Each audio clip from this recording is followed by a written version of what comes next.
तो जिंदगी की यही रीत है, हार के बाद ही जीत है। जिंदगी की यही रीत है, हार के बाद ही जीत है। नमस्कार मेरे प्यारे बच्चों, आप सभी का दिल खोल कर स्वागत है आपके अपने प्यारे से यूट्यूब चैनल दी ऑनलाइन कोचिंग में। न हार होनी चाहिए, न थकान आनी चाहिए। जीत के लिए निकले हो तो बस जीत होनी चाहिए, और मेहनत इतनी शिद्दत और ईमानदारी के साथ करो कि हार को भी हार से शर्म आनी चाहिए। और पढ़ाई के दीपक दिल में जला कर तो देखो, माँ बाप के सपनों को तुम सजा कर तो देखो। तुम्हें पढ़ाई से मोहब्बत ना हो जाए तो कहना बस एक बार टीओसी चैनल से दिल लगा कर तो देखो। तो कैसे हैं आप सभी लोग, जरा कमेंट्स वगैरह करके बता दीजिए, और बेहतरीन तरीके से आज की इस क्लास को शेयर कर दीजिए, क्योंकि आज हम लोग चैप्टर 10 का, जी हाँ, अध्याय 10 व्रत को करने वाले हैं आज इसकी एक्सरसाइज। और आज मैं एक ही वीडियो के अंदर 3 एक्सरसाइज खत्म करने वाला हूँ। जी हाँ, एक्सरसाइज 10.1, एक्सरसाइज 10.2, एक्सरसाइज 10.3। आप कह रहे हो रे इतना एनर्जी कहां से आ गई? दो क्वेश्चन है, दो क्वेश्चन है हर एक्सरसाइज में। तो आइए फिर इन क्वेश्चन को थोड़ा सा मरम्मत कर देते हैं आज मिल करके। तो बेटा आज हम स्टार्ट करेंगे व्रत। तो व्रत क्या होता है सब कुछ पढ़ चुके हैं। आइए एक बार इसको रिकैप कर लेते हैं, हमने क्या क्या पढ़ा था व्रत में। तो व्रत हमने बनाया था कि बेटा ये जो होता है कुछ इस तरह वाला, जो इस तरह से होता है, ये व्रत होता है। व्रत में क्या होती है, एक सेंटर होता है, एक व्रत का एक सेंटर होता है, और उस सेंटर को, सेंटर से सर्कल पर कहीं पर मिलाने वाली रेखा को त्रिज्या कहा जाता है, ठीक है ना। और एक सर्कल के अंदर अनंत त्रिज्याएं होती हैं। और अगर हम सर्कल, ऐसा जो सर्कल मतलब सर्कल में के किन्हीं दो बिंदुओं को मिलाने वाली रेखा को जीवा कहा जाता है। लेकिन ऐसी जीवा जो वृत्त के केंद्र से होकर जाती है तो उस पूरे को व्यास भी कहा जाता है। इस प्रकार से जो व्यास होता है वो त्रिज्या का 2 गुना होता है। और एक सर्कल के अंदर, एक वृत्त के अंदर अनंत व्यास होते हैं, अनंत जीवाएं होती हैं, अनंत त्रिज्याएं होती हैं। एक बात और भी याद रखना कि एक वृत्त में जितने भी व्यास होते हैं सभी की लंबाई बराबर होती है, और एक वृत्त के अंदर जो जीवा होती है उसकी जो है छोटी बड़ी भी हो सकती है। इसके बाद अगर याद रखना कभी भी कोई जीवा है, कोई भी जीवा, मान लो मैंने ये एक ए बी जीवा खींचा, तो किसी जीवा पर केंद्र से डाला गया लंब उस जीवा को समद्विभाजित करता है। इस बात को भी याद रखोगे। यही सारे पॉइंट्स मिल करके अब हमें करने वाले हैं। और एक बात और भी कि जो वृत्त के अंदर वाला भाग होता है उसे अभ्यंतर वृत्त बोलते हैं।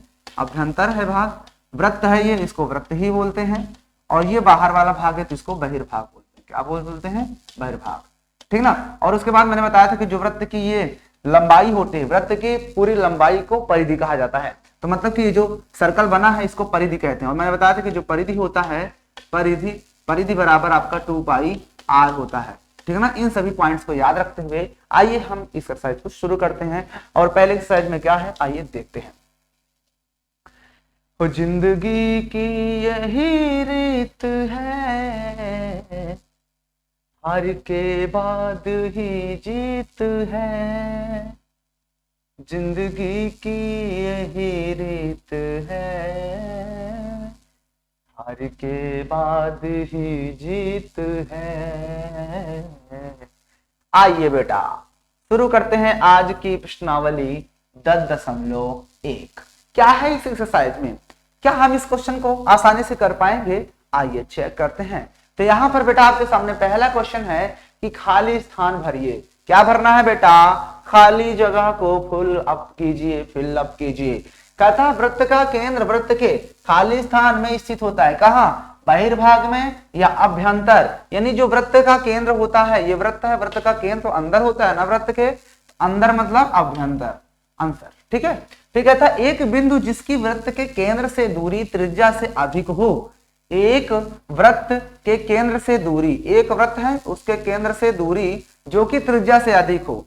तो मान लो ये यहां तक तो त्रिज्या ही होती है, लेकिन जो लाइन हम खींचेंगे वो त्रिज्या से अधिक होनी चाहिए, मतलब बाहर निकल जाएगी। इसका मतलब अधिक हुआ वृत्त के खाली स्थान में स्थित होता है। यानी कि ऐसा कोई वृत्त हो जिसके केंद्र से ऐसी कोई लाइन खींची जाए जो कि उसके त्रिज्या से बड़ी है। तो अगर त्रिज्या से बड़ी तुम लाइन खींच दोगे जाहिर तौर से वो वृत्त से बाहर निकल जाएगी लाइन।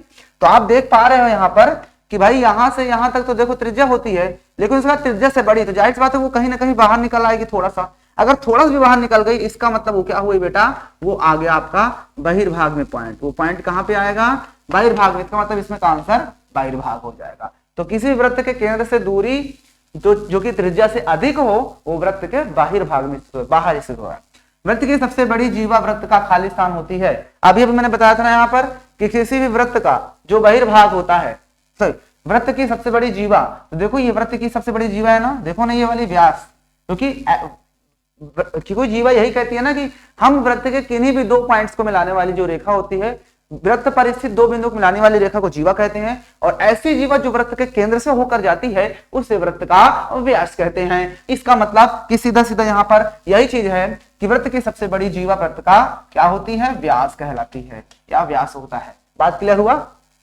एक चाप खाली स्थान होता है जबकि सिरे एक व्यास के सिरे हों।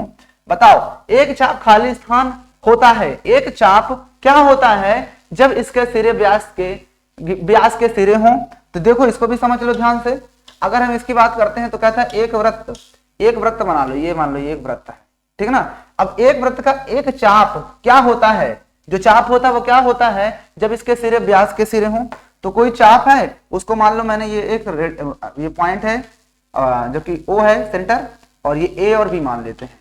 तो व्यास का सिरा ले लिया, तो व्यास यही होगा ना, तो व्यास का सिरा A और B है, तो उससे हम जो चाप लगेगा, तो देखो ये चाप लग गया ना, इसी द्वारा ये बना हुआ चाप है। तो ये जो चाप बना है ये क्या होगा बोल सकते हो। तो इस प्रकार से आप देख सकते हो ये अर्धवृत्त बना रहा है। क्या बना रहा है, अर्धवृत्त। तो यहाँ पर अर्धवृत्त हो जाए। चाप क्या होता है, इस प्रकार से वो अर्धवृत्त। क्या भर देंगे यहाँ पे, अर्धवृत्त। अब बताओ कहां पर चीजें नहीं समझ में आ रही हैं, ठीक है ना। इसका आंसर चेक कर लें थोड़ा सा। यस, बिल्कुल सही है, ठीक है ना। तो एक चाप अर्धवृत्त होता है जब इसके सिरे व्यास पे स्थित होते हैं। देखो इसका व्यास के सिरे है ना, व्यास जो उसी का सिरा, इसलिए ये जो बन रहा है ये ऊपर वाला ये आधा वृत्त नहीं दिख रहा तुम्हें, एकदम से पगलेटे हो गया, देखो ना। चल आगे चलते हैं। कहता वृत्तखंड एक चाप तथा खाली स्थान के बीच स्थित होता है। अब अगर कोई वृत्तखंड है, जो वृत्त का खंड होता है वो किसके किसके बीच स्थित होता है। तो मैंने बताया था कि जो वृत्तखंड होता है वो कहां पे होता है, जरा ध्यान से देखना। अगर आप किसी के वृत्तखंड की बात करते हो तो ध्यान समझना, अगर वृत्तखंड की बात कर रहे हैं तो देखो अब इसको भी समझ ही लो कि वृत्तखंड क्या होता है। मान लो कि वृत्तखंड, ये आप यहां पर देख पा रहे हो, ये जो मैंने खींच दिया ये वृत्तखंड बनाएगा, मैंने ये मिला दिया इसको, ये हमारे पास सेंटर है, ठीक है ना। तो ये मान लो A और B सिरे हैं इसके। तो वृत्तखंड जो होता है वो एक जीवा और एक जो चाप है उसके बीच का जो क्षेत्र घिरा हुआ होता है उसे क्या कहते हैं, उसे ही बोलते हैं वृत्तखंड। क्या बोलते हैं उसको, ये वृत्तखंड। अब वृत्तखंड मैंने बताया था कि दो तरह के होते हैं, एक दीर्घवृत्तखंड, एक अर्धवृत्तखंड, मतलब यानी लघु वृत्तखंड। तो यहाँ पर आप देख सकते हो कि जो चाप है, ये चाप और ये जीवा के बीच जो पार्ट बनता है उसे हम क्या बोलते हैं, उसे ही वृत्तखंड कहा जाता है। तो यहाँ पर लिखा है ना चाप तथा, तो यहाँ पर भर देंगे जीवा। चाप तथा जीवा के बीच का भाग होता है वृत्तखंड, ठीक है। अच्छा त्रिज्यखंड क्या होता है, त्रिज्यखंड, तो त्रिज्यखंड मैंने बताया त्रिज्या, ये दो त्रिज्याओं के बीच और ये चाप, तो इनके द्वारा जो बना हुआ ये पार्ट दिख रहा है आपको, ये वाला पार्ट, इस पार्ट को कहा जाएगा त्रिज्यखंड। क्योंकि देखो ये त्रिज्याओं के दो त्रिज्याएं और उसके बीच चाप, तो त्रिज्याओं तथा चाप के बीच का जो भाग होता है उसे त्रिज्यखंड कहते हैं, इसको जानते रहना। आगे आता है एक वृत्त जिस तल पर स्थित होता है उसे क्या कहते हैं। अब एक वृत्त जो होता है जो जिस तल पर स्थित होता है उसे क्या कहते हैं, नहीं उसे नहीं पूछा, कहता है एक वृत्त जिस तल पर स्थित होता है उसे खाली स्थान भागों में विभाजित करता है। तो बताओ अगर एक तल जो होता है जिस तल पर स्थित होता है, एक वृत्त जिस तल पर स्थित होता है उसके कितने भागों में डिवाइड करता है। तो भाई अभी अभी पढ़े थे ना कि अगर एक वृत्त है तो तीन भाग हो जाते हैं, एक तो ये अभ्यंतर हो गया, एक तो ये वृत्त वाला भाग हो गया है ना, और एक इसका बहिर्भाग हो गया, ये बहिर्भाग। तो तीन भागों में, कितने, तीन भागों में विभाजित करता है। तो इस बात को भी आप याद रखिएगा, ठीक है ना। तो आप इसको फटाक से समझ गए होंगे। आइए मैं इसको हटाकर एक बार फिर तेजी बता देता हूं। कहता वृत्त का केंद्र वृत्त के अभ्यंतर होता है, वृत्त बिंदु जिसकी वृत्त के केंद्र से दूरी त्रिज्या से अधिक होती है तो वृत्त के बहिर्भाग में स्थित होगा। वृत्त की सबसे बड़ी जीवा वृत्त का व्यास होती है ना। फिर कहता है एक चाप खाली स्थान होता है यदि उसके सिरे व्यास के सिरे हो तो क्या होता है वो बेटा, अर्धवृत्त होता है। क्या होता है, अर्धवृत्त होता है। वृत्तखंड एक चाप तथा खाली स्थान के बीच स्थित होता है, तो वृत्तखंड एक चाप तथा जीवा के बीच, कहां पे, जीवा के बीच स्थित भाग होता है। एक वृत्त जिस तल पर स्थित होता है उसे 3 भागों में विभाजित करता है। ओके, अब आप देख सकते हो। चलिए अब आते हैं इसका सेकेंड पार्ट। तेरी दोस्ती से मिला है मुझे एक तोहफा प्यार का। वाह। आइए सेकेंड क्वेश्चन, निम्नलिखित सत्य है या फिर असत्य है, अपने उत्तर के कारण दीजिए। उत्तर का कारण दो फिर उत्तर। आइए तो पहला क्वेश्चन है, केंद्र को वृत्त पर किसी बिंदु से मिलाने वाली रेखाखंड वृत्त की त्रिज्या होती है। कहता है केंद्र को वृत्त पर किसी बिंदु पर, ये मान लो ये वृत्त है, इसका केंद्र है, केंद्र को वृत्त के किसी बिंदु पर मिलाने वाला, इस वृत्त पर कहीं पर भी बिंदु ले लो, उसको मिला दो। मान लो ये मिला दिया, या तो मैं यहाँ पे मिला दिया, या कहीं और तुम्हारे दिमाग में आ रहा है मैंने यहाँ मिला दिया, तो वो वृत्त की त्रिज्या होती है। तो बिल्कुल देख रहे हो, आप देख ही पा रहे हो, मैंने इसको यहाँ से मिलाया तो वही त्रिज्या ही तो है, मैं इसको यहाँ से मिला दूं तब भी तो त्रिज्या ही बनी। इसका मतलब पहला हमारा कारण जो है वो क्या है, सत्य हो जाएगा। बोलो बांके भाई लाल की जय। कहता है एक वृत्त में समान लंबाई की परिमित जीवाएं होती हैं। और रे भैया, कहते हैं एक वृत्त के अंदर जो जीवाएं होंगी वो सभी परिमित होती हैं, यानी उन सबकी लंबाई बराबर हो जाए क्या? बिल्कुल नहीं। अगर आपके पास एक वृत्त है तो वृत्त का ये त्रिज्या है, मतलब पॉइंट है, ये भी तो जीवा ही है, मान लो बाहर निकल गई है, ये जीवा है, एक मैंने और ऊपर खींच दिया जीवा, चलो एक मैंने और ऊपर जीवा खींच दिया, एक जीवा मैंने और ऊपर खींच दिया, तो मुझे बताओ ये सबकी जीवा की लंबाई बराबर होगी? ये इतना छोटा इतना बड़ी बड़ी होती चली जा रही है, तो इसका मतलब ये गलत बात है। एक वृत्त के अंदर जो जीवाएं तो होती हैं, तो अनंत तो जीवाएं होंगी, लेकिन सभी की लंबाई बराबर नहीं होती, ठीक है ना, इस बात को याद रखना। तो दूसरा क्या है, असत्य हो जाएगा, दूसरा असत्य। आइए अगला पॉइंट चलते हैं। यदि एक वृत्त की 3 भागों में बांट दिया जाए, यदि एक वृत्त को 3 भागों में बांट दिया जाए तो प्रत्येक भाग दीर्घ चाप होगा। क्या सही बात है? अगर हम 3 बराबर, कहता है यदि एक वृत्त को 3 बराबर भागों बराबर चापों में बांट दिया जाए तो कहता है प्रत्येक भाग दीर्घ चाप होता है। आइए देख लेते हैं तीसरा वाला देख लेते हैं। हमने ये बना दिया एक वृत्त, ठीक है ना, और इसको 3 भागों में बांट देते हैं। तो आइए 3 भाग बांट देते हैं, एक भाग मतलब एकदम बराबर बराबर दिखना चाहिए इसके तीनों भाग, तो ये 2 भाग, अरे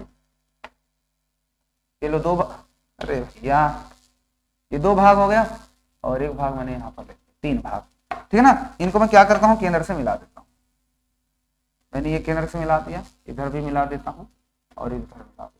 अब मुझे बताओ, अगर मैंने वृत्त के केंद्र पर मतलब वृत्त की जो परिधि है उस पर 3 पॉइंट ले लिया, तो आपको ये जो पार्ट बने ये तुम्हें कोई दीर्घ दिख रहा है क्या? बताओ, एक पार्ट जो ये बना, एक पार्ट ये बना, एक पार्ट ये बना, तो बेटा आप ध्यान से देखोगे तीनों आपको बराबर दिखाई देंगे, तो इसमें से किसी को हम दीर्घ नहीं कह सकते। जब बराबर होते हैं चाप तो उसे बराबर चाप बोलते हैं, कोई लघु चाप दीर्घ चाप नहीं होता है। तो इसका मतलब ये भाई बराबर चाप बनेंगे। तो यहाँ पे जो कहता है दीर्घ चाप होता है, तो इसका मतलब ये क्या है भैया, असत्य है। क्या है? असत्य है, तभी बराबर चाप बनेंगे। आपने देख लिया।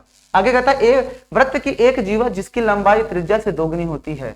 वृत्त की एक जीवा जिसकी लंबाई त्रिज्या से दोगुनी हो वृत्त का व्यास कहलाता है।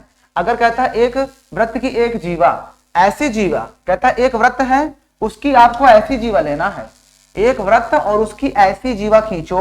एक वृत्त है और वृत्त की एक ऐसी जीवा खींचो जो कि कहां से जाए, जो कि त्रिज्या से दोगुनी हो। तो जाहिर सी बात है अगर कोई त्रिज्या से दोगुनी है तो जाहिर सी बात है व्यास होता है, और व्यास कहां से हो जाएगा, यहां से होकर जाएगा, सर्कल के केंद्र से। तो ऐसी जीवा, अब एक प्रकार से जो ए भी मैंने खींच दिया, ये जीवा भी तो है, और ऐसी जीवा है जो कि त्रिज्या का 2 गुना है, तो एक प्रकार से ए भी आपका व्यास हो गया। तो ये बात एकदम इसने सही कहा है, तो ये बात आपकी सत्य हो जाएगी। इस बात को भी नोट किया जाए। कहता है त्रिज्यखंड जीवा एवं संगत चाप के बीच का क्षेत्र होता है। इसको भी जान लो। कहता है जो त्रिज्यखंड होता है, मैं बार बार इसलिए फिगर बना रहा हूं ताकि आपको बार बार समझ में आए, ये नो कि उसी में मैं बता दे रहा हूं। कहता त्रिज्यखंड जीवा एवं संगत चाप के बीच का क्षेत्र होता है। तो जीवा और संगत चाप, तो अगर देखोगे ध्यान से, अगर ये मान लो ये जीवा है, ये जीवा, और इसका संगत चाप ये, मतलब ये जीवा मैंने खींच दिया ए बी, और इसका संगत चाप कौन सा है, ये ए बी चाप नीचे वाला ये। तो कहता है ये जो क्षेत्र होता है उसे कहता है वो त्रिज्यखंड बोलते हैं। बहुत ही त्रिज्यखंड है। त्रिज्यखंड तो त्रिज्याओं के द्वारा जो घिरा हुआ क्षेत्र होता है वो त्रिज्यखंड होता है। तो इसका मतलब ये क्या है, असत्य बात कह रहा है। अगर त्रिज्यखंड होता तो कैसा होता बेटा, तो देख लो, अगर त्रिज्यखंड होता तो ऐसा होता, ये त्रिज्या होती, ये एक त्रिज्या आती, एक त्रिज्या ये, और इनके बीच का क्षेत्र ये होता, तो ये वाला जो पार्ट बनता ये हमारा त्रिज्यखंड कहलाता। तो ये हमारा बेटा त्रिज्यखंड नहीं होगा, उस पार्ट को हम वृत्तखंड बोलते हैं। तो ये वृत्तखंड है, ये त्रिज्यखंड नहीं, इसलिए असत्य हो जाएगा ये। आगे कहता है वृत्त एक समतल आकृति होती है। बिल्कुल ये सत्य बात है, एक समतल आकृति होती है। समतल आकृति मतलब 2D शेप को बोलते हैं। 2D शेप वो होता है जिसको हम पेपर पर ड्रा कर सकते हैं। इस तरह से हमारा ये वाला लास्ट वाला सत्य हो जाएगा। तो यहाँ पर एक एक करके मैंने सभी क्वेश्चंस को आपको समझा दिए, बता दिए। मुझे उम्मीद है कि आपको ये चीज तो सारा कुछ बहुत बढ़िया तरीके से समझ में आया होगा। तो पसंद आया हो तो इसके लिए आप लाइक कर देना। बाकी हम लोग चलते हैं एक्सरसाइज 10.2 पे। अब देखो अगला जो हम पढ़ने वाले हैं उसमें हमें पढ़ा है कि जीवा द्वारा बिंदु पर अंतरित कोण, किसी भी जीवा द्वारा एक बिंदु पर अंतरित कोण। तो देखो आपके पास कोई जीवा होगी, जैसा मान लो ये मैंने बना दिया एक सर्कल और ये हो गया इसका एक जीवा हो गई। तो इस जीवा द्वारा ये केंद्र पर अंतरित कोण हो गया और इसी जीवा द्वारा कहीं बाहर भी अंतरित कोण हो सकता है। तो इस तरह की कुछ चीज इसमें हमें प्रूव करना है, सिद्ध करना है। तो आइए चलते हैं। और आपको पता भी है कि अगर कोई जीवा होती है तो उसी इस जीवा एक ही जीवा है और इसी द्वारा देखो केंद्र पर बना कोण है। तो ये जो कोण बनता है वो हमेशा इस वाले का डबल हो जाता है। यानी अगर ये 40 डिग्री है तो इसका मतलब ये 20 रहा होगा। ठीक है ना, इस बात को जानते रहो। आइए चलते हैं अब एक्सरसाइज। नहीं हो नहीं सकता कि तेरी याद ना आए, बिना तेरे कहीं भी दिल मेरा अब चैन ना पाए, तुझे भूलने से पहले मेरी जान चली जाए।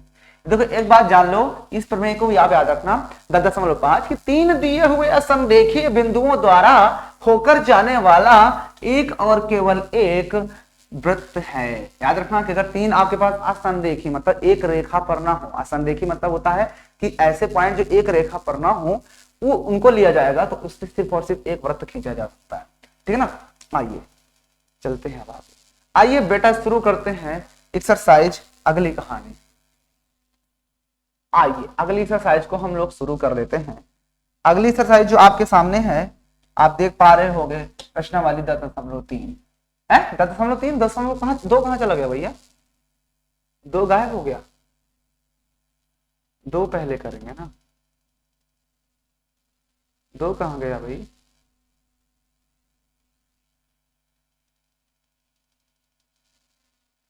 हाँ ये है तो 2, वही मैं कह रहा 2 कहां चला गया? ये है, पहले 2 जानेंगे फिर 3 पे पहुंचेंगे ना। ये है 10.2 जानेंगे पहले। ठीक है ना, इसमें भी देखो 2 ही क्वेश्चन है। कहता है यदि याद कीजिए कि 2 वृत्त सर्वांगसम होते हैं। जाहिर सी बात है 2 वृत्त हमेशा सर्वांगसम होंगे। कब? यदि उनकी त्रिज्याएं बराबर होंगे। अगर कोई वृत्त खींचे और सिर्फ उसकी त्रिज्या 5 सेंटीमीटर लेकर एक वृत्त बना दो, दूसरा भी 5 सेंटीमीटर त्रिज्या लेकर वृत्त बना दो, दोनों सर्वांगसम होंगे, तो पता ही है। तो सिद्ध करिए, क्या सिद्ध कीजिए कि सर्वांगसम वृत्तों की बराबर जीवाएं उनके केंद्र पर बराबर कोण अंतरित करती हैं। हमको ये चीज सिद्ध करके बताना है क्या कि सिद्ध करो कि सर्वांगसम वृत्तों की बराबर जीवाएं, यदि उनकी बराबर जीवाएं दे दिया है तो केंद्र पर बराबर कोण अंतरित करती है। बहुत आसान है, बहुत आसानी से इसे प्रूव किया जा सकता है। तो आइए 10.2 को देख ही लेते हैं। 10.2 ठीक है ना। देखिए इसमें ये कह रहा है कि एक आपके पास अगर कोई वृत्त है सर्वांगसम वृत्त, एक मान लो ये वृत्त बना दिए, एक वृत्त सर्वांगसम मैंने ये बना दिया। ठीक है ना, ये दोनों वृत्त क्या है? सर्वांगसम है। तो अगर सर्वांगसम है तो इसमें भाई सेंटर है इसका सेंटर हम O मान लेते हैं, इसके सेंटर को हम O' मान लेते हैं। इसकी भी कोई त्रिज्या होगी, इसकी भी एक जीवा है जो कि मैंने ये खींच दिया, इसकी भी एक जीवा है जो कि मैंने ये खींच दिया। इसकी जीवा का नाम मैंने AB दे दिया, इसकी जीवा का नाम मैंने PQ दे दिया। ठीक है ना। तो कहता है वो केंद्र पर बराबर उसकी, कहता है 2 वृत्त सर्वांगसम यदि उनकी त्रिज्याएं बराबर हो। अब उनकी त्रिज्या उसने बराबर दिया तो त्रिज्या भी मिला दो। चलो इस पॉइंट को मैं यहां से मिला देता हूं, इस पॉइंट को मैं यहां से मिला देता हूं, इसको भी मैं इस पॉइंट को यहां से मिला देता हूं, इसको भी यहां से मिला देता हूं। ठीक है ना, क्योंकि उसे त्रिज्याओं की बात की है। ठीक है ना। अब मैं क्या करता हूँ, थोड़ा सा फिगर को दोनों को मैं भाई इसमें लगाता हूं, इसके बावजूद भी ये फिगर क्यों वो हो जाता है। थोड़ा सा फिगर बना दिया ताकि आप लोग को दिखाई दे, क्योंकि मुझे सुनने में आया तुम लोग को दिखाई दे। ठीक ना। अब मान लो ये वाला जो वृत्त है इसको हम C1 वृत्त मानते हैं, इसको C2 मानते हैं। ठीक, कोई दिक्कत? सर्कल। आइए अब हम पहले क्वेश्चन को करते हैं। तो जी दिया है उसको लिख लेते हैं।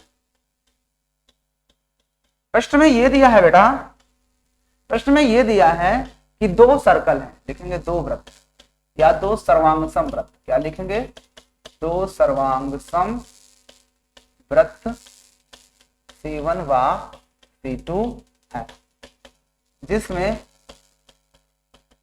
उसने दिया है ना कि उनकी जीवाएं, कहता है दो वृत्त यदि उनकी जीवाएं बराबर हों,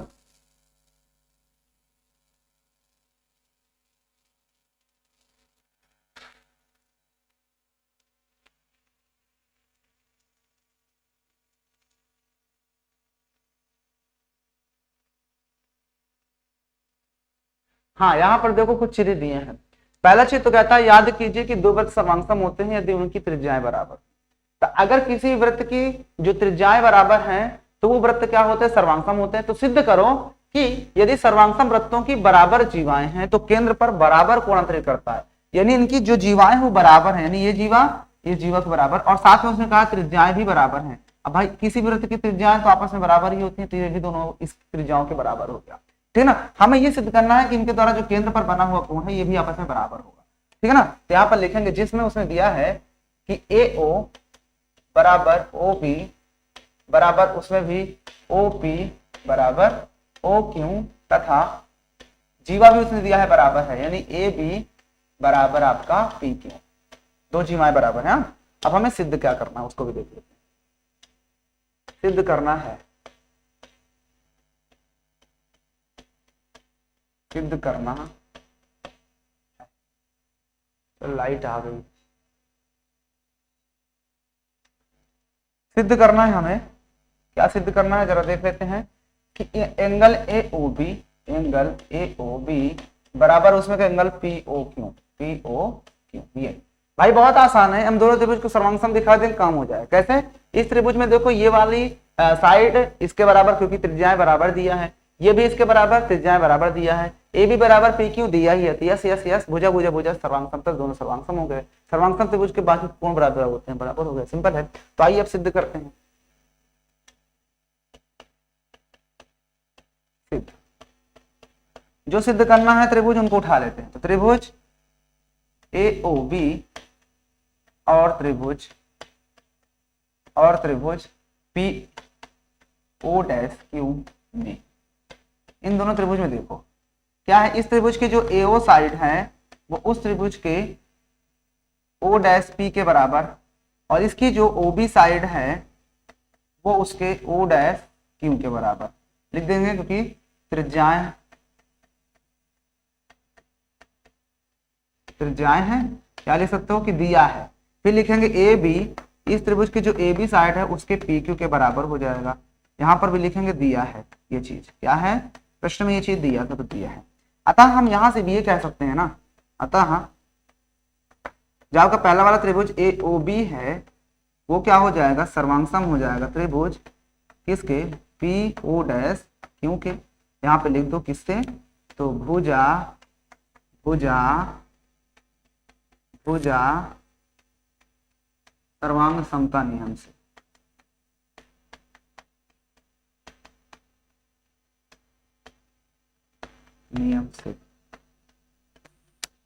अब भैया जब तो त्रिभुज सर्वांगसम हो गए तो हमें पता है कि सर्वांगसम त्रिभुजों के संगत भाग बराबर होते थे। अब लिखेंगे अतः सर्वांगसम त्रिभुजों के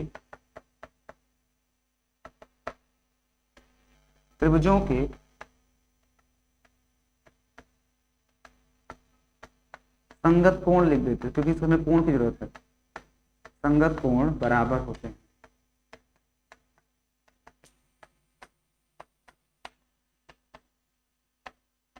अतः हम ये कह सकते हैं ना कि इस त्रिभुज का जो एंगल आपको दिख रहा है AOB, एंगल AOB वो बराबर होगा उस त्रिभुज के एंगल PO'Q के। और हमें इस प्रश्न में आप देख पा रहे होंगे यही सिद्ध करना था। ये क्या हो गया, हेंस प्रूव। देख लो अब इस प्रश्न को कहां पर आपको दिक्कत है। बड़ा ही प्यारा, बड़ा ही शानदार, बड़ा ही लाजवाब क्वेश्चन आपके सामने हमने सॉल्व कर दिया। अब इतना आसान क्वेश्चन अगर अपना आया तो फिर बेकार बात है, ठीक है। चलें अगले क्वेश्चन पे पढ़ा जाए। आइए अब चलते हैं अगला क्वेश्चन पे। एक और है, कहता सिद्ध कीजिए कि यदि सर्वांगसम वृत्तों की जीवाएं उनके केंद्र पर बराबर कोण अंतरित करती हैं तो जीवाएं बराबर होती हैं। अब कहता है सिद्ध कीजिए कि सर्वांगसम वृत्तों की जीवाएं उनके केंद्र पर बराबर कोण अंतरित करती हैं। केंद्र पर अगर बराबर कोण अंतरित करें तो कहता है वो जीवाएं बराबर होती हैं। क्वेश्चन गड़बड़ है क्या? जीवाएं ही जीवाएं के बराबर हो गया। कहता सिद्ध कीजिए कि यदि सर्वांगसम वृत्तों की जीवाएं, अगर मान लो ये सर्वांगसम है, सर्वांगसम वृत्त है, उनकी जीवाएं यहां पर आते हैं, सर्वांगसम वृत्त है और उनकी वृत्तों की जीवाएं उनके केंद्र पर बराबर कोण, तो जीवा ये वाली इसके द्वारा ये केंद्र पर अंतरित कोण, यहाँ पर भी इस जीवा द्वारा केंद्र पर अंतरित कोण, ठीक है, बराबर कोण अंतरित करे, मतलब उसने ये कह दिया कि ये कोण इस कोण के बराबर है। फिर कहता है तो जीवाएं बराबर होती हैं, तो हमें ये दिखाना है कि ये जीवा भी इसके बराबर होगी। सर्वांगसम वृत्त है तो भैया ये बताओ, अगर सर्वांगसम वृत्त है, सर्वांगसम वृत्त है तो जाहिर सी बात है उसकी त्रिज्या भी तो बराबर होगी। सर्वांगसम वृत्त हमने खींचा, इसका मतलब हमें पता है कि ना कि दो त्रिभुज दो वृत्त सर्वांगसम तभी होते हैं जब उनकी त्रिज्याएं बराबर होती हैं। तो इसका मतलब हमें ये चीज नहीं दिया त्रिज्या, लेकिन त्रिज्या जरूर इनकी बराबर है, तभी तो सर्वांगसम वृत्त दिख गए। तो आइए इस चीज को हम प्रूव करते हैं। तो ये भी आसान क्वेश्चन है। तो आइए दूसरे क्वेश्चन को प्रूव करने के लिए हमें फिगर बनाना पड़ेगा। तो ये मैंने एक फिगर बना लिया और एक मैंने ये फिगर बना लिया, दोनों सर्वांगसम वृत्त है, उसने कहा है क्वेश्चन में, ठीक है ना। इसका सेंटर हम मान लिए ये O है, इसका मान लेते हैं सेंटर ये O डैश है, ठीक है ना। अब उसके बाद इसके भी एक वो है, इसके भी एक हमने खींच लिया ये, इसको भी इससे मिलाना पड़ेगा, इसको भी इससे मिलाना पड़ेगा, इसको भी इससे मिलाना पड़ेगा, इसको भी इससे मिलाना पड़ेगा, ठीक है ना। उसके बाद हम भी इसको कुछ नाम देते थे, मान लो ये A है, ये B है, ये P है, ये Q है, ये आप पे डिपेंड है कि आप मान रहे हो, ठीक है ना। अब जो दिया है उसको लिख लेते हैं। देखो जो जो दिया है, तो दूसरे क्वेश्चन में जो दिया है, हमारे पास दिया है, क्या दिया है, दो सर्वांगसम वृत्त, दो सर्वांगसम वृत्त C1 व C2, यहाँ पर आप लिख लेना, हाँ ये C1 है, ये C2, जिसमें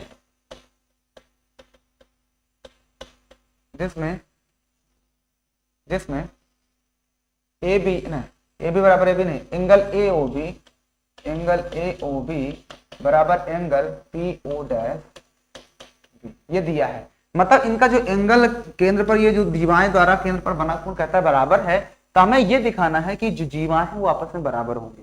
तो हमें सिद्ध यही करना है। तो आइए यहां डालते हैं, सिद्ध करना है,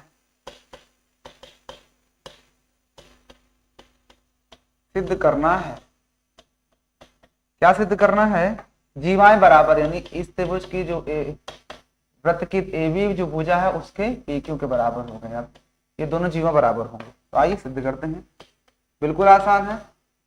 जिस त्रिभुज में दोनों दिख रहे हैं उसी दोनों त्रिभुज को उठा लेते हैं।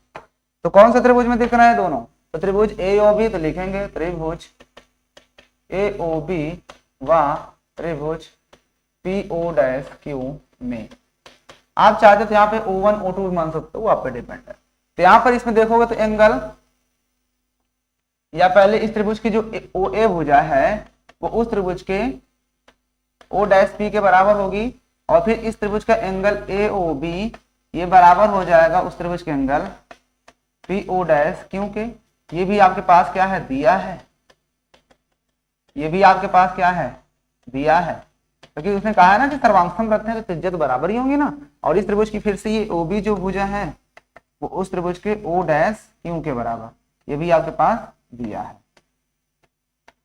अतः यहाँ पे कह सकते हैं ना, अतः त्रिभुज आपका जो AOB है ये आपका सर्वांगसम हो जाएगा त्रिभुज PO', क्योंकि कैसे, तो लिख दो भुजा कोण भुजा सर्वांगसमता से, आप पूरा लिख लेना।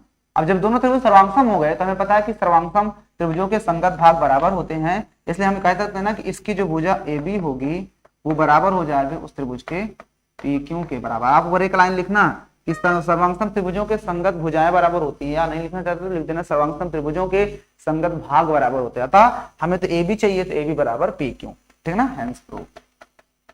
अब बताओ कहां नहीं समझ में आया, बोलिए। और हमें इसमें यही प्रूव करना था, ठीक है ना। यहाँ पर आप देख सकते हो ए बी बराबर पी, सिद्ध हो गया। सिंपल है ना, कितना प्यारा क्वेश्चन था, कितना लाजवाब कितना था।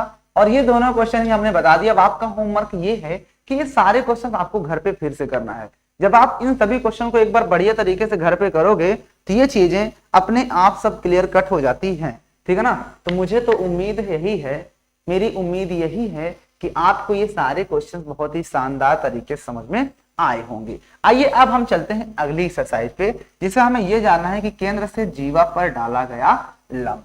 केंद्र से जीवा पर लंब डालते हैं तो उससे क्या गठित होता है, उसको जरा जान लेते हैं कि अगर कभी भी केंद्र से जीवा पर डाला गया लंब, कभी भी इस बात को, अगर कभी भी हमारे पास कोई एक सर्कल है, मान लो मैंने ये सर्कल बना दिया है, और इस सर्कल में हमें पता नहीं सर्कल का एक सेंटर भी होता है जो कि ये है, ठीक है ना। और सर्कल के सेंटर है तो हमें ये भी पता है कि इसमें एक जीवा भी होती है। मैंने एक जीवा खींच दिया, ठीक है ना। इस जीवा का नाम भी दे देता हूं, ये पी है, ये क्यू, और ये केंद्र है तो इसको ओ लिख देते हैं। तो कहता केंद्र से जीवा पर डाला गया लंब, तो यानी अब इस केंद्र से जीवा पर हम लंब डालेंगे। तो ये हम केंद्र से जीवा पर हम लंब डाल दिए। तो जब हम लंब डालते हैं तो वो ये कहता है क्या गठित होता है। तो याद रखना कि अगर मान लो ये एम पे कट किया, तो यदि कभी भी किसी भी जीवा पर केंद्र से हम लंब डालते हैं तो वो जीवा पर लंब तो रहता ही है, साथ में उसको वो आधा आधा भी बराबर काटता है। यानी यदि आपका मैं कह दूं कि जो ओएम है वो लंब है इस पी क्यू पर, तब आप ये कह सकते हो आसानी से कि जो पी एम होगा वो बराबर हो जाएगा एम क्यू के, इसके एम क्यू के। अब बताओ कहां पर आपको बात क्लियर नहीं हुई, ठीक है ना, इस बात को याद रखना। उल्टा इसका भी सत्य है कि कभी भी कोई रेखा, कोई भी रेखाखंड जो AB को समद्विभाजित करेगा तो हमेशा वो लंब से ही जाएगा, उस पर लंब होगा, ठीक है ना। उल्टा भी याद रखना इसको कि यदि ये जो रेखा हमने खींचा ये अगर ये जीवा को आधा आधा काट रहा है तो इसका मतलब वो फिर केंद्र से होकर आ रहा है और साथ में उसको वो समद्विभाजित भी करता है। इस बात को नोट कर लेना, ठीक है। चलिए अब आए क्वेश्चन पे, बस इसी से रिलेटेड हमें क्वेश्चंस करने हैं। चलिए, तुम दिल की धड़कन में रहते हो रहते हो।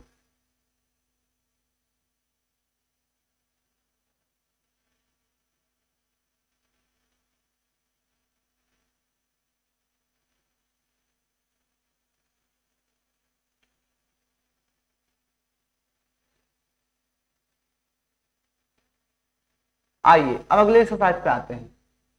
एक्सरसाइज इसमें भी देखो 3 ही क्वेश्चन दिए गए हैं, कितने, मात्र यहां पर भी 3 क्वेश्चन हैं। 3 क्वेश्चंस को करने का भी तरीका है, उन तीनों क्वेश्चंस को हम जरा कर लेते हैं, कर लें। चलिए पहला क्वेश्चन आपके पास दिया गया है कि वृत्तों के कई जोड़े युग्म खींचिए। वृत्त के जोड़े खींचना है, प्रत्येक जोड़े में कितने बिंदु उभयनिष्ठ हो सकते हैं, बिंदुओं की अधिकतम संख्या क्या है। वृत्त के कई जोड़े या युग्म खींचो। वृत्त आपके पास होते हैं, उनको उनके युग्म खींचना है, मतलब कि पेयर में दो दो कम से कम वृत्त आपको खींचना है, मतलब दो दो खींचना ही है। जोड़ा का मतलब दो दो ही होता है। प्रत्येक जोड़े में कितने बिंदु उभयनिष्ठ हैं, फिर हमको यह भी देखना है कि हमने जो जोड़ा खींचा उसमें से दोनों वृत्तों में क्या कोई ऐसा पॉइंट है जो कि उभयनिष्ठ है, दोनों बिंदु दोनों वृत्त में आ रहा है। फिर कहता है जो बिंदुओं की अधिकतम संख्या क्या, यही बताना है। तो सबसे पहले इसकी वो तो ढूंढना पड़ेगा ना हमको कि आखिर इसमें कितने जोड़े युग्म बन सकते हैं, कितने जोड़े बन सकते हैं। देखिए पहला क्वेश्चन, तो हमें वृत्त खींचना है। तो चलिए अगर हम वृत्त की बात करते हैं तो इसमें हम कितने तरह वृत्त खींच सकते हैं। मान लो एक वृत्त मैंने ये खींचा, खींच दिया एक वृत्त, तो दूसरा वृत्त हो सकता है मैं एकदम से बाहर ही खींच दूं जो उसको टच ही ना करे। ये लो 2 वृत्त हो गए। या कंडीशन ये भी हो सकती है कि मैं एक वृत्त ये खींच दिया और दूसरा वृत्त जो खींचूंगा वो इसको टच करेगा या कट करेगा। चलो कट ही करवा दें।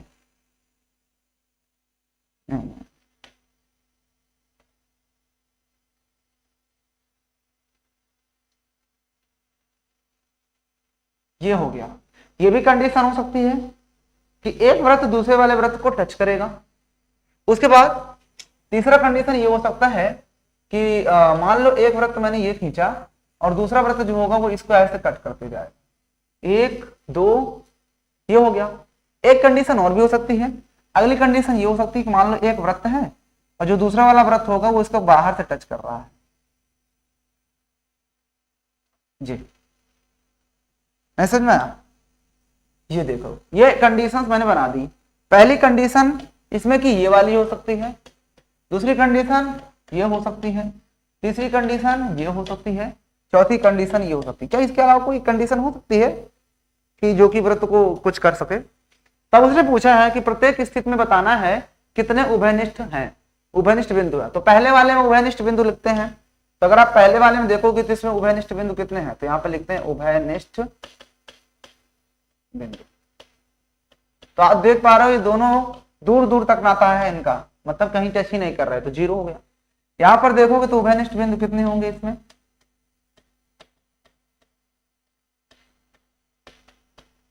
अगर यहां पर उभयनिष्ठ बिंदु देखेंगे कि एक जगह पे टच कर रहा है तो इसका मतलब इसके 1 हो जाएंगे, ठीक है।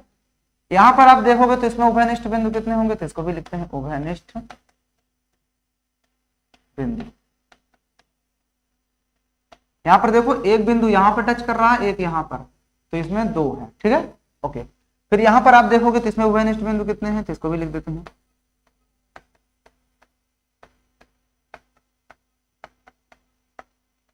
तो बेटा यहां पर देखोगे तो ये भी एक जगह टच कर रहा है, इसका मतलब इसमें भी एक ही है। तो मैंने आपके सामने जो जो कंडीशंस बन सकती थी वो मैंने बना दिया। अच्छा, कुछ लोग के दिमाग में ये भी आ रहा होगा कि अगर ये सिर्फ दूर दूर तक बाहर है तो कंडीशन ये वाले भी आपके दिमाग में आ रही होगी, शायद मेरे हिसाब से ये भी हो सकता है। ये व्रत के अंदर व्रत बन गया, तो इस तरह मैंने भी, तो इनका कोई उभयनिष्ठ बिंदु दिख रहा है क्या?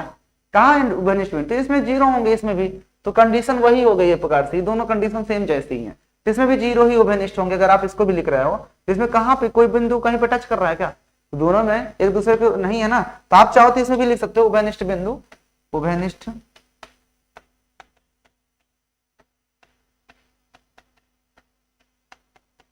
यहां पर भी आप लिख सकते हो उभयनिष्ठ बिंदु जो होंगे 0 हो जाएंगे, ठीक है ना। तो अब यहां पर कंडीशन हो गई, इसमें भी 0, इसमें एक जगह टच कर रहा है, इसमें 2 जगह टच कर रहा है और इसमें भी एक जगह ही टच कर रहा है। इसमें और इसमें डिफरेंट क्या है, अंदर टच कर रहा है और इसमें बाहर की तरफ से टच कर रहा है, ठीक ना। तो यहां तक हो गया, तो यह भी आंसर खत्म, ये भी आंसर खत्म। अब पूछा उभयनिष्ठ बिंदुओं का अधिकतम संख्या क्या है, अधिकतम कितने बिंदु हैं जो उभयनिष्ठ है। यहाँ पर देखोगे 2 उभयनिष्ठ अधिकतम है, तो इसमें का अगला आंसर हो जाएगा अतः अधिकतम उभयनिष्ठ बिंदु, अधिकतम उभयनिष्ठ बिंदु बराबर 2। ये हो गया आपका अगला वाले का आंसर, ठीक है, हो गया आंसर खत्म, टाटा बाय बाय, हो गया क्वेश्चन, ठीक है। चलिए हटा दूं इसको। चलिए अब आते हैं क्वेश्चन नंबर 2 पे। आइए क्वेश्चन नंबर 2 देखते हैं क्या कह रहा है। अब देखिए, मान लीजिए दूसरा क्वेश्चन कह रहा है कि मान लो भैया, चलो ठीक है मान लिया कि आपको एक वृत्त दिया गया है और एक रचना इसके केंद्र को ज्ञात करने के लिए दीजिए। क्वेश्चन में ये कह रहा है कि आपके पास एक वृत्त है, उसने वृत्त बनाया ऐसे और सेंटर उसने क्या किया, इसको गायब कर दिया, सेंटर नहीं दिया। तो कहता है एक रचना इसके केंद्र को ज्ञात करने के लिए दीजिए। अब इसको केंद्र को कैसे ज्ञात किया जाए वो हमें रचना के थ्रू बताना है। तो रचना के थ्रू बुलाना है, तो रचना को बुलाना नहीं है, यहाँ पर आपको रचना करना है, कंस्ट्रक्ट करना है। रचना मतलब कोई लड़की को नहीं बुलाना है कि वही आके इसको रचना के कीजिए, ऐसा नहीं है। कुछ लोग ओवर स्मार्ट होते हैं, क्वेश्चन कुछ और कहता है, दिमाग कुछ और लगा देते हैं। भाई साहब वही हाल हो गया कि एक बार ऐसे जो है कि नहीं, ऑफिस में लड़ाइयां हो गई, तलवारें उठ गई। तलवार तो पहले उठती थी, अब तो बंदूकें उठती है ना, हथियार दोनों तरफ से उठ गए, लड़ाइयां मतलब कि होने लगी, कस के लड़ाइयां होने लगी।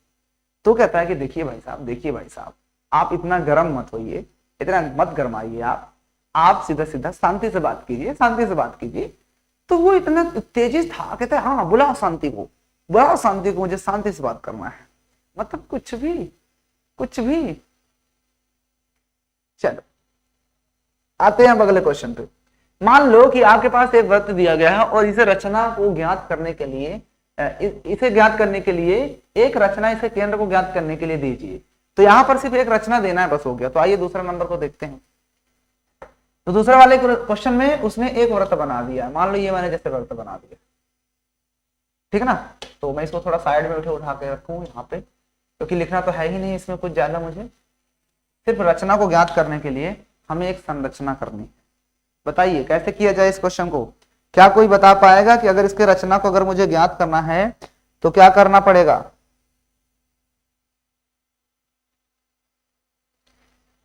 कोई नगमा जो तू आई, कोई नगमा जो तू आई। चलो देखो इसको, हमारे पास एक वृत्त दिया गया है और इस वृत्त का हमें वो नहीं पता, क्या केंद्र नहीं पता। तो केंद्र को निकालने के लिए हमें क्या करना पड़ेगा? तो बेटा एक बात याद रखना कि कभी भी अगर हमें केंद्र को निकालना होता है, किसको? केंद्र को निकालना है, तो हम क्या करेंगे? सबसे पहले इसमें दो ठो जीवा अपने मन से खींच लेंगे। जहां मन करे वहां आप दो ठो जीवा खींच लो। तो मेरा तो मन यहां पे कर रहा है खींचने का, तो मैंने एक जीवा ये यहां से खींच दिया, ये खींच दिया। आप चाहे जहां से खींच दो, आप पे डिपेंड है भैया। चाहे जहां से दो जीवा, और एक जीवा मैंने ये यहां से खींच लिया,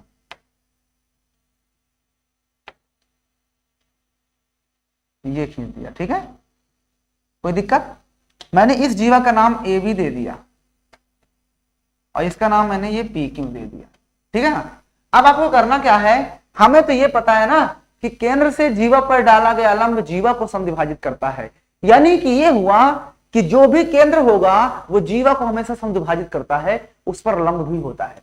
तो इसका मतलब सीधा हुआ कि अगर मैं इसका परपेंडिकुलर खींच देता हूं तो वो इस पर लंब होगा, और अगर वो ए बी पर लंब हुआ, जीवा पर लंब हुआ, तो इसका मतलब वो जीवा को समद्विभाजित भी करेगा और वो केंद्र से होकर जाएगा। अभी तक मैंने यही समझाया था आपको कि कभी भी कोई भी हम लंब खींचते हैं जो कि केंद्र से होकर जाता है, तो वो जीवा को हमेशा समद्विभाजित करता है। तो जीवा को जो समद्विभाजित करेगा वो केंद्र से होकर जाएगा और केंद्र मिल जाएगा। तो हम यहाँ पर दो इसलिए खींच रहे हैं क्योंकि जब इसका परपेंडिकुलर खींचूंगा और इसका परपेंडिकुलर खींचूंगा, दोनों कहीं ना कहीं कट करेंगे और वही हमारा हो जाएगा केंद्र। तो आइए लेट्स स्टार्ट इट। तो हमें पता है ना कि किसी भी रेखा का, किसी भी रेखाखंड का अगर परपेंडिकुलर खींचना होता है तो उसके लिए एक ही काम करना होता है, परपेंडिकुलर बाइसेक्टर, लंब समद्विभाजक। तो आइए हम इसका लंब समद्विभाजक खींचते हैं। अरे लंब समद्विभाजक खींचना नहीं आता, कोई बात नहीं, एक बार सीख लो जाता। मान लो कभी भी अगर आपके पास कोई भी एक लाइन दी हो जैसा कि ए बी, और आपको इसको लंब समद्विभाजित खींचना है, यानी इस पर लंब भी हो, इसको समद्विभाजित भी करे, तो आपको इसके आधे से ज्यादा का आर्क लेना है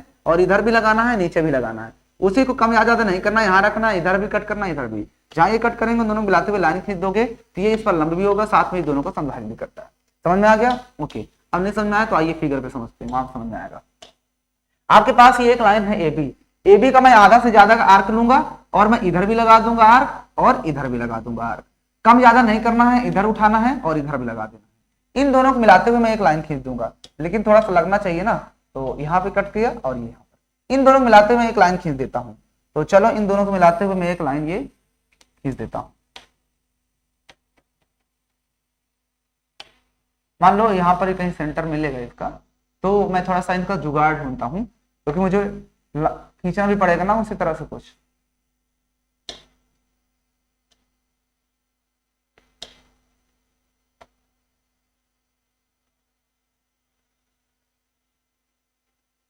चलो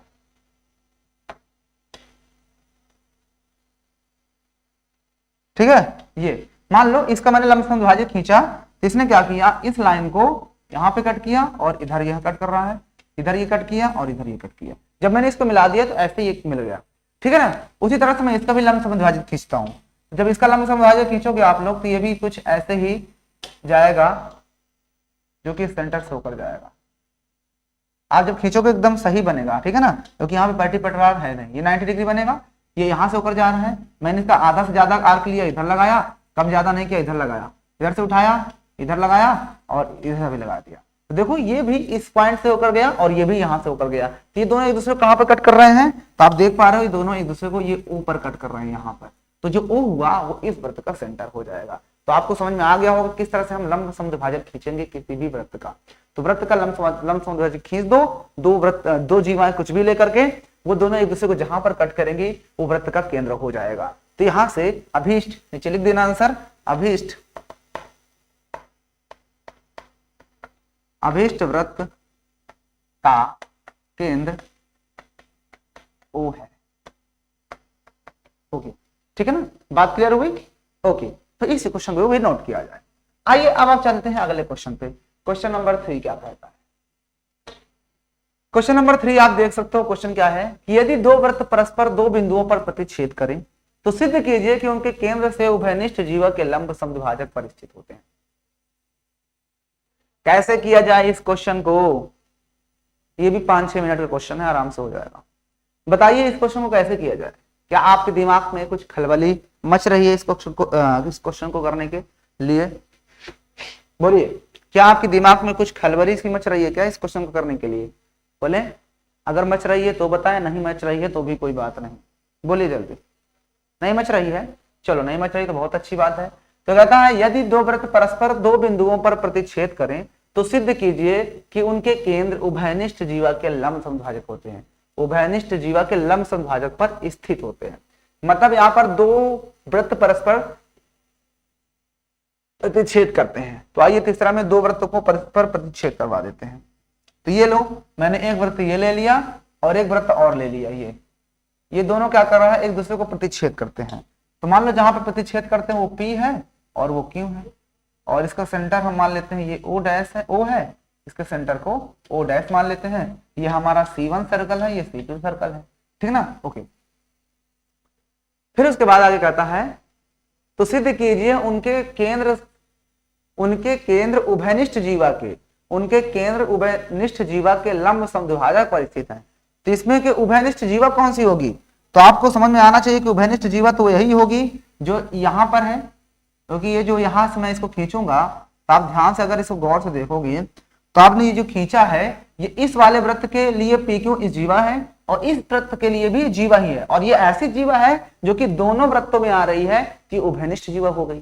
सिंपल है ना, बात क्लियर हुई। तो आपके पास ये जीवा खींच दिया, तो उससे कहता है जो लंब खींचा जाएगा केंद्र पर, तो केंद्र पर अगर लंब खींचते हो तो आपको पता है ना कि यहां से इस पर लंब होगा और यहां से इस पर लंब होगा। ये लंब हो गया। तो जब लंब हम खींच दिए तो आपको ये भी पता है कि यहाँ पर 90 डिग्री बनेगा, इधर भी 90 डिग्री बनेगा। यहाँ पे कट किया, मान लो M पॉइंट है, ठीक है ना। तो हमें ये सिद्ध कर देना है कि इसके जो केंद्र क्या पूछा था इसमें, तो कहता है सिद्ध कीजिए कि उनके केंद्र उभयनिष्ठ जीवा के लंब समद्विभाजक पर स्थित है। तो हमें ये सिद्ध कर देना है कि जो इसके केंद्र O और O डैश है वो इस लंब समद्विभाजक वाले पर ही स्थित है। तो लंब समद्विभाजक पर स्थित है, देखो ना, ये लंब की खींचे थे ना इसका, ये भी तो इस पर लंब ही था, और एक प्रकार से ये O और O डैश इस लंब वाली रेखा पर ही स्थित है। तो हमें सिद्ध करके बताना है कि आखिर कैसे। तो अगर मैं इसको OM O डैश पे एक लाइन सिद्ध कर दिया तो मेरा काम हो जाएगा। तो यही मुझे करना है। तो देखिए यहां पर जो दिया उसको लिखना है, दिया है, क्या दिया है,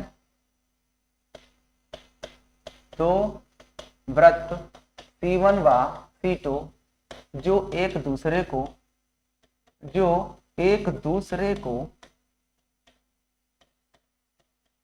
क्रमशः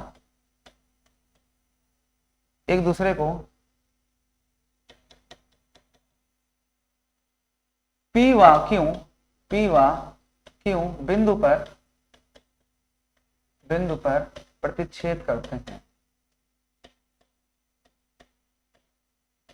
हैं तथा इन वृत्तों की उभयनिष्ठ जीवा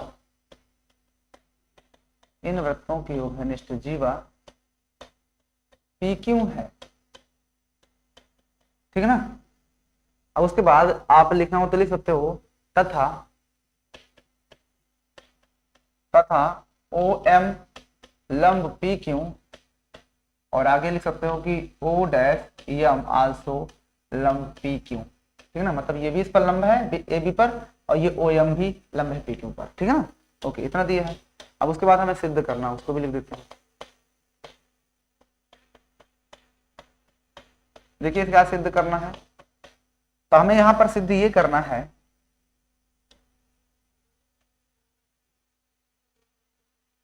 ओ डैश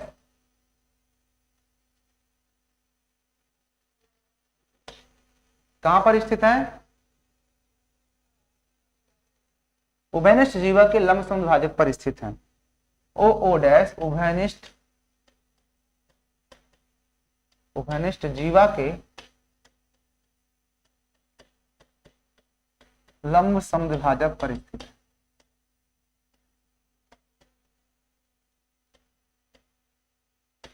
स्थित है। हमें ये चीज प्रूव करके बताना है कि जो ओ और ओ डैश होता है वो उभयनिष्ठ जीवा के लंब समद्विभाजक पर स्थित है। तो बहुत आसान है, अगर मैं इसको इस लाइन पर सिद्ध कर दिया तो इसका मतलब ये है, अगर मैं ओ एम ओ डैश को एक लाइन सिद्ध कर दिया तो अपना काम हो जाएगा। तो बहुत आसान है, देखो सिद्ध। आपको तो पता है ना कि जो ओ एम है वो लंब है पी क्यू पर, है ना। अतः आप यहां से ये कह सकते हो ना कि जब लंब है इस पर तो आपका जो ये ऊपर वाला एंगल होगा वो भी 90 डिग्री होगा, यानी कि P M O equal to 90 degree. Equation number 1 नहीं होगा भाई, अगर ये वाली रेखा इस पर लंब है तो ये वाला एंगल आपका 90 नहीं होगा। उस तरह से उधर भी ओ डैश एम भी तो लंब है पी क्यू पर, अतः आप यहां से भी कह सकते हो कि जो एंगल होगा आपका P M O dash equal to 90 degree. Equation second, क्यों? क्योंकि आप देख सकते हो ये भी तो 90 डिग्री ही होगा ना, तो उधर भी 90 इधर भी 90, अतः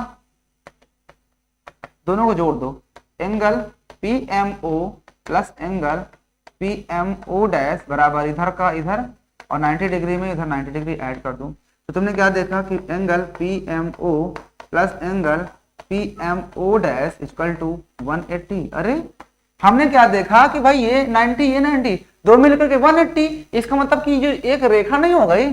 अतः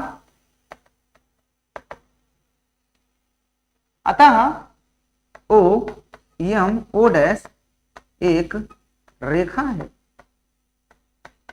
एक रेखा है। क्यों? यहां पर लिख सकते हो रैखिक युग्म से, क्योंकि हमने दो जोड़ा का सम कितना दिखा दिया 180, है ना। तो रैखिक युग्म से जब इन दोनों का सम कितना हो गया 180 हो गया, अतः हम ये कह सकते हैं अतः ओ कामा ओ डैश, इसको लिख दो, उभयनिष्ठ जीवा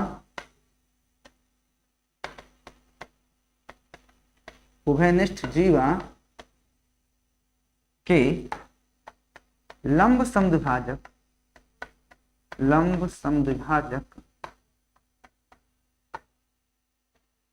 पर स्थित है। Hence proof. अब बताओ कहानी समझ में आया आपको? अब आप ये बताइए कि आपको कहां पर ये चीजें समझ में नहीं आई हैं। मुझे उम्मीद है कि ये प्रश्न भी आपको समझ में आ गया होगा। तो आप देख सकते हो ये क्वेश्चन लाजवाब बेहतरीन क्वेश्चन है, इस तरह के क्वेश्चन एग्जाम में आ जाते हैं। तो आपको समझना है फिगर को, क्वेश्चन को एक बार फिर से आप बैक करके देख लेना, नहीं समझ में आया तो समझ में आ जाएगा, ठीक है ना। तो बस आज की इस वीडियो को हम करेंगे यहीं पे फिनिश। अगले जो एक्सरसाइज है उसको हम क्या करेंगे नेक्स्ट वीडियो में कवर करेंगे। तो अगर वीडियो पसंद आई हो, हेल्पफुल लगी हो तो लाइक कर देना, चैनल पे नए हो तो सब्सक्राइब कर देना, बेल आइकन को भी प्रेस कर देना। बाकी मिलते हैं आपसे जल्दी नई वीडियो के साथ नए अंदाज में, तब तक के लिए जय हिंद।